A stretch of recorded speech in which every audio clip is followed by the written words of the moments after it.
Yo, Pokey26 here, and we got a new patch. It is 1.36.2.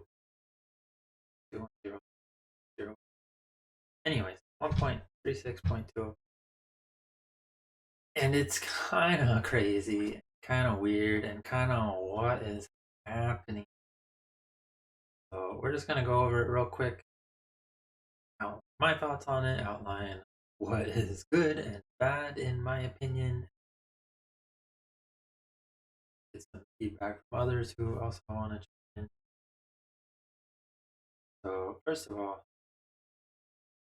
it is a test version, work in progress, subject to change, and we have seen previous patches, previous couple patches or few patches had multiple iterations before actually going through, so that could be the same here. Yeah, that's good. Frame rate, okay. And right at the start, the first line, polymorph can now target heroes, which is kind of just like a what am I reading here? So first of all, I think this change is bad. I think higher change is bad. But if they were going to do this, does it really need to be 3 seconds as like a a full want to call it? It's kind of like a stun in a sense. There is the benefit that you can dispel it, but it seems weird. Now that being said, I do think one of the primary matchups where you would potentially see this is like, let's say Orc, for instance, right? But Orc probably won't even necessarily have trouble dealing with this because they do have oftentimes Shaman these days, and Shaman are pretty good at purging off things like that. So it doesn't necessarily seem like a problem if human had this, but the instances where it is a problem is just like, I don't know, it seems bad for the game. Basically, to put in perspective, the issues with this is where it's going to be a problem is at like lower levels of play, and at lower levels of play, people are going to be extremely frustrated when their heroes are just getting 3 seconds turned into a sheep. It's like, what? Whereas top level play, I feel like it's mostly just going to be an annoyance or like a very very late game luxury where maybe it can then come into play. Maybe very very late game against Undead or something, you could mix that in instead of a few breakers or whatever. You could have like a few Sorks with Poly, and at that point, the human probably has gyros, deterring any destroyers, and then maybe it could get some value, right? But I don't know. It just seems bad. We'll move on from that. But yeah, my opinion, bad, but interesting, I guess. If you want to just have it interesting and mixed up. Sundering Blades requires an upgrade again. I think that's good. Surprised they ever got rid of the upgrade to begin with. Like, it was already, the upgrade was already good enough to where people were purchasing the upgrade. So why did they have to get rid of the upgrade, right? So I think it's good that it's not earned anymore and they have to research the upgrade again. And then now this one as well. Just like the polymorph one, this one's like, what is going on in this game? Tauren at tier 2 is such a weird change because it now means Orc has availability to all of their units at tier 2. The only benefit of tier 3 is various upgrades and orb and tiny great hall, right? Which I don't know, it seems so weird. And I think this change is pretty crazy. This one is actually meta change. I think Tauren would be used in all matchups apart from against Undead, but it would probably still be used against Undead if they were facing Cryptlord expansion, right? Cryptlord expansion, you're very comfortable with making walkers to dispel beetles, for instance, right? If you're making walkers, you have a tauren totem. And if you have a tauren totem, now you can also make tauren at tier 2. And it just makes it very viable to do something with that against the fast expo triplord player. But otherwise, against Undead, it probably wouldn't be used much because Orc typically doesn't want a totem against Undead. But against the other matchups, Orc Mirror against Elf, against Human, you would see this because Orc can play Walker Tauren in those matchups. They don't have to play Shaman. Shaman are better right out of the gate generally against things like Water Ellies to just purge them off.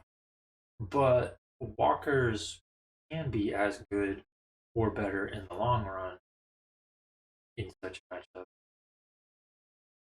And, and Walkers are already the choice against Orc and can oftentimes be the choice against Elf unless they, similar to against Human, they want the quick purge against things like Angle or Treant. But if they're, if they're facing Demon Hunter, they might actually just be going Walkers to begin with. And if going Walkers to begin with, now they have access to Tauren. And instead of Grunt Raider Walker, you're now looking at Tauren Raider Walker, which just sounds stronger. The only drawback of this is, of course, Tauren are still 5 food units, and you'll have less of them, I guess, than grunts. But if you went grunts instead, but they are much stronger units. Like Tauren obliterate ground units. So this change is kind of weird. It would see a lot of play. It would mix things up, but I don't see why it's needed. And from a design perspective, it's obviously terrible because the quote unquote counters to units like Tauren are all the tier 3 heavy units for the other races like Griffin, Chimeras, Frostworm, and Destroyers, I guess, to some extent. Obviously, Destroyers are meant to be more of an anti-caster, but they can. Well, so it's kind of weird that this suddenly gets moved to tier 2. The reasoning obviously would be something along the lines of the fact that Tauren don't see play in their current space at tier 3, and people probably want to see Tauren. But this just seems. It seems like you would need to rework the race more than just simply put Tauren at tier 2. You can't just leave Tauren in their current state and be like, oh, now they're a tier 2. That's just. They're a little too strong like that. So I think it's a bad change, but it would definitely, similar to the polymorph change, be interesting when you see it. Although you would probably see this one quite a lot. And then people would get annoyed with it and they'd be like, it's just like when Headhunters got buffed all over again. You just see them every game. Oh my god. But yeah. Moving on to Elf. Elf as well. These ones are less interesting, let's say, but they are powerful, just like the Tauren one. So, Searing Arrows is already very strong as is. The mana cost wasn't necessarily a problem because generally when you're going Searing Arrows, you're also going True Shot. If you're going True Shot, you're only using mana on Searing Arrows to begin with. So this is not really a problem, but it is obviously helpful for the elf. You'd rather the Moonwells just get buffed back up rather than this and have them be more versatile and able to do other things, whatever. But yeah, I don't know. This just seems weird. And then they decided, hey, let's also go a step further. Let's buff the damage of Searing Arrows. And that's also crazy because Searing Arrows is already like the strongest damage orb effect in the game, I believe. You can say Orb of Venom can be stronger to some extent with spreading the poison if you're able to micro to individual units one after the other. And you can say Orb of Corruption is the strongest in the fact that the damage amplification from the minus armor can provide a lot more than this, for instance. But yeah, I don't know. This is just kind of weird. It seems unnecessary, but yeah, it would be strong. But even then, I still think the priestess would mostly be used in elf here anyways, or like a maybe a secondary hero, and a secondary hero doesn't really benefit from Cyrano. They goes for two shot. I don't know. I assume this is just to try to make priestess more viable as like a first hero choice, but priestess isn't even a bad hero.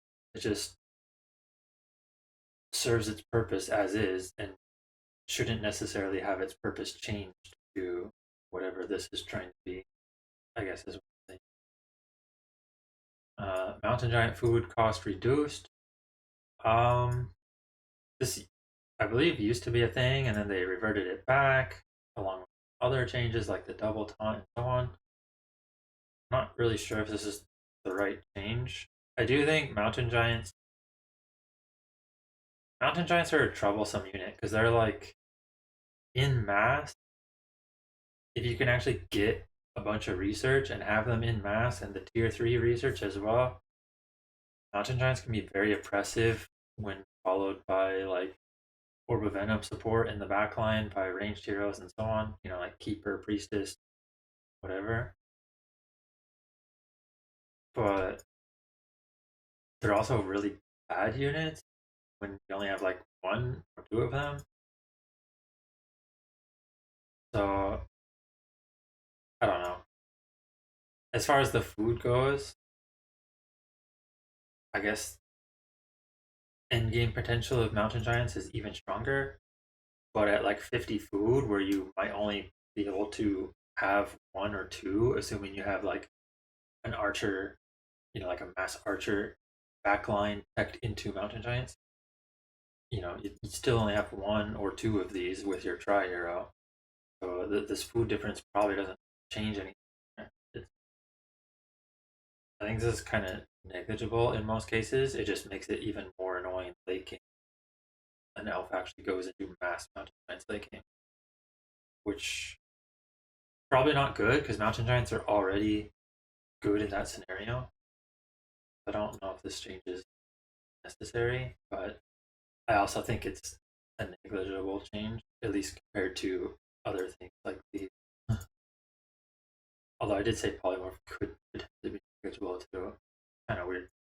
Anyways, Vorpal Blades research time reduced. I believe Vorpal Blades is the glaive research, not the Huntress research. Huntress research should be bouncing glaives or whatever. Vorpal Blades should be the glaive thrower siege unit. This is probably fine. I see no problem with this. There's not really much to talk about with it. I think it's one of those things where they're increasing the the merits of siege units. I think this is fine. But similar to Priestess, this is just making Priestess Mirror more of a thing. Like, as far as the elf changes go, the Mountain Giant change is mostly for like team game, and the Priestess change is also mostly for team games, but also for elf mirror. It doesn't really serve enough purpose in other matchups, I would say. So I don't particularly care for these changes, but yeah, because Priestess Mirror is not, I would say, not as interesting as Hunter Mirror or any sort of other mirror. But I guess some people get bored of like Demon Hunter Bear Mirror. But you also see Demon Hunter Talon Mirror or Talon verse bears and so on, and I think those are more DHR Trolley, etc. Priestess ones are quite boring in general though, because it's mostly either hit and run with hunts or just focus fire with archers. So, and getting to undead. Undead changes I think are actually viable and interesting. And speaking of the polymorph thing that I thought, maybe even late game it could be a thing versus undead if it was like very, very late. Uh, and the thing to talk about there is, well, undead has wand of negation, and so that polymorph is maybe not so. So, yeah. Anyways, we'll get to wand of negation later, and we'll start from the top. Which is Ghoul Frenzy attack bonus, the small nerf, and I think necessary or not. I mean, obviously not necessary, but I think it's good. Well, many people have been saying Ghoul Frenzy is pretty good or potentially too strong. Like that's when ghouls really shine. So this small change from 35 to 30 should be just fine. There's probably a lot of instances where it doesn't even result in less attack. Uh, because of how small the change is. People they might you might see the same amount of attacks as you would before anyway. So I don't think it's a huge deal. Like this is mostly for like big fights, and you might have your goals attack do less time. Curse can now target mechanical, and cripple can now target mechanical. This is weird, but also I don't think there's a problem with it. It mostly helps first ping, and I think that's good because I do think having deterrence for ping meta is good. Now, human players might argue differently, and they might be like, we kind of want to just tank some people. We kind of want them to just not have fun while I have fun. But I think it's fine, especially because this does still require the undead to invest in a building they may not normally be investing in anyway in order to do something about the tank. Similar to how Elf against tanks from human would invest in a wind that they normally might not have got at all. Now the undead might also try that just to get an extra couple curses, or probably not the cripple because that would still require research. But I think the curse one would have some value and would help a little. But overall, it's probably not an impactful thing in general because there's not much other mechanical unit that this does anything to. Not particularly going to be using this stuff against gyros. Uh, I guess. Ooh, I guess the biggest thing would be against a tinker, right? Because these can be used against tinker.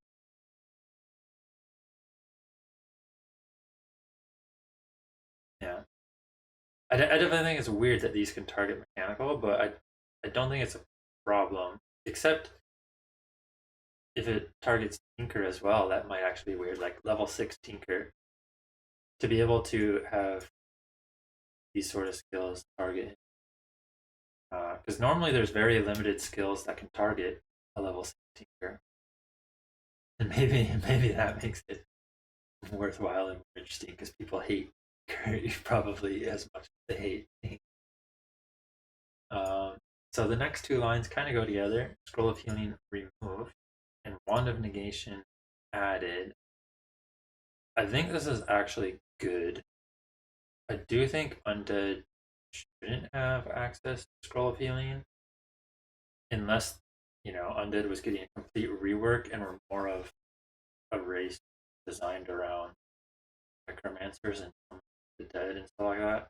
But they're currently not. In their current state, they're more of a tier 3 timing push race rather than any sort of mass undead sprint. So I do think this is actually a good change. Now they will have to compete at the shop with the other races for Scroll of Healing as well. Maybe that changes what map Undead favors. And they still get access to something that no other race has, which is Wand of Negation, which is basically a dispel, an area dispel wand thing. And I believe it generally would have maybe like 2 uses or something. I don't know what the cost would be, but it's actually quite cool because I do think Undead should have a way to dispel at tier 2, and this provides that. Now you are not required to get tier 3 destroyers or destroyers in general to dispel stuff, and I think this is actually a really good change for Undead. That being said, I think this overall makes Undead stronger, and I'm not sure if that's what people want, but I do think it's a good change in general because I think Wand of Negation is much more interesting and, as something new-ish, sort of. It technically existed long ago in the past in like Chaos, but I think it's a good change where Undead can play differently. Now there might be more viability to some sort of tier 2 Undead play or expansion Undead play where you can actually dispel something at tier 2. Like if you go expansion Undead now and you manage to reach tier 2, you can actually just get Wand of Negation to deal with things like Water Elemental Firelord push or Farseer Wolves Firelord push, whatever, on your expo, right? Maybe that makes Undead too strong, but I do think it's something worth exploring, thinking of as a possible way to change Undead. Because the Scroll of Healing one seems weird to me to have Scroll of Healing there to begin with. So I like the change. I just don't know if it's a good thing balance wise. So maybe maybe further tweaking could be good for it. But I think it's actually a good change. Meat wagon speed increased. Okay, I think meat wagons were already pretty fast if you have Unholy Aura at least. But okay, I think Siege in general should have a complete rework. But small changes like this are probably okay. Same with the Horrible Blade one up here. Siege in general should do reduced damage against units than what they do now, and they should do like vastly increased building damage or maybe attack speed or something against buildings. I'm not sure. There should be something that makes them have some sort of merit, because currently siege units are just not seen all that much. So I don't hate buffing them in some way. The main thing I worry about siege unit buffs is if they end up in some sort of like siege unit versus siege unit composition, and you're just fighting with that. Like you're not even using the siege building, and that's why I think their damage against buildings should somehow be separated with their damage against units. But I don't think they would ever do a big change like that. So I'm not sure how to go about that. But this is probably this. This is also probably pretty good. This was always way too much wood cost. Similar to probably pulverize. Firelord, volcano building damage factor reduced. I don't exactly know what that means. I think it was something discussed in like the previous patch, but probably good that it is reduced damage versus buildings because it was pretty strong at just wiping food supply building in particular. It's probably fine, but I don't exactly know what this results as. Tornado speed, base, and minimum speed increased. I do think Tornado was already good because it was very good at sieging buildings, and you know, you didn't really need speed each building because you kind of just plant it on the buildings you want to siege with it. But I guess this helps it. It makes it stronger. Probably fine. Personally, I think tornado's good. I don't know. So right. That's the changes. So I would say the patch overall is kind of small in the changes. A lot of undead changes, but not even like big changes per se. Besides this one, the scroll of the Negation. It's mostly the fact that the other races get like one change like this for orc, but it's actually a huge change in meta defining potentially with the tauren. Anyways, and then the rest of the patch is just tournament schedule to have more 1v1, 2v2, and 3v3 on Sundays, removing 4v4. I think that's good. I don't think people really even played the 4v4. I'm not sure if they even played much of the 3v3. Map pool updates. Good that they're adding Tide Hunters. I think bad that they're removing Springtime because there's many other maps here I would rather have removed. But yeah, I mean this is the BNet pool anyway, so it probably doesn't matter to most people. Most people prefer the competitive pool, but they're making change. This change is bad. Goldshire and Synergy are both thumbs down from me, I believe. I think Goldshire is, I'm pretty sure. Synergy is, I don't like these maps, but some people like Synergy quite a lot, actually. Shattered Exile, though, I thought was quite liked in team games. Rusty Creek is, I think, okay for team. So it's kind of, I don't know, I think that one's bad. And then I don't really know much about 3v3 and 4v4 maps. That's the patch.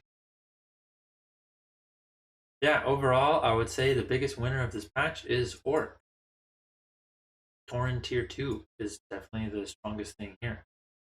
The next winner is... I'm not even sure if I'd call Undead a winner, because like they do get nerfed a little here. And then this is potentially nerfed in some ways, but above in others. But I would say Undead's actually the next winner of the patch, behind Orc. Because Wand of Negation could actually have a lot of value, especially against summon pushes. Because there are quite a few people that will play Farseer or Archmage against Undead, and if there's like Undead Expo or something, they'll push it down with those, or they'll do Farseer, Shadow Hunter, you know, Wolves and Hex, Wyvern, try to get pickoffs and stuff. But now, what if Undead has Wand of Negation right away at tier 2? Now they can dispel the Wolves and the Hex at the same time as you're trying to focus a Fiend or whatever. So I think Undead is quite liking being able to have a Wand of Negation if this actually goes through. So I would say Orc, most benefit. Undead, second most benefit. Human is kind of whatever. Like this is a crazy change, and I don't think it should go through. But at the same time, I think in general, at high level play, it's not even going to matter. It's mostly just going to annoy low level play. So I don't think. I think it's bad overall, but like, but I don't think it'll matter in many cases. So whatever. And same with Elf. I think the Elf changes mostly are going to matter for Elf Mirror, which is like you shouldn't be particularly doing your matchup